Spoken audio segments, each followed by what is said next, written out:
Lalamove, ma'am. Saan po kayo, sir? Ma'am, confirm ko muna po kung ano i-pick up. Yung 60 kilos po kayo pipick upin niya? Ano po?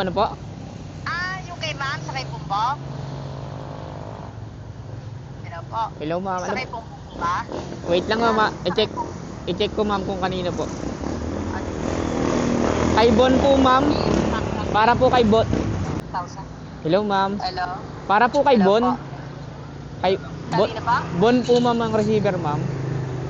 Doon po ba to, sir, sa kay Pumbo? Papunta po, ma'am, ng Valenzuela. Valenzuela? Opo. Valenzuela ulit? Yung kanina ba? Yung pumick up na? Ano ba? Yung pumick up na kanina? Hindi, ma'am. Kakakuha ko lang itong booking, ma'am. Wala na, yun na. Tatanong ko nga, sir. Wala na po, ma'am, yan. Wala na. Nakakuha na eh. Ay, ganun. Nagka-doble-doble. Ang kanina meron na rin. Ay, baka, kayo ma'am ang nag-book nito, ma'am? Hindi eh. Hindi ako nag-book yan. Ay, ganun. Ano ba yan? Sandaan lang. Thank you, ma'am. Sige, yaman na yan. Hello po. Hello, Yes? Lalamove po. Andiyan ka na sa drop-off? Ma'am, na-pick up na po pala to, ma'am. Kasi kakukuha ko lang to, ma'am.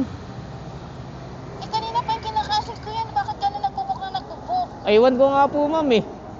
Paasuyo naman po, ma'am. Pa-cancel po. Sige. Thank you. Problema siguro rito kay Lalamove, eh. Diba?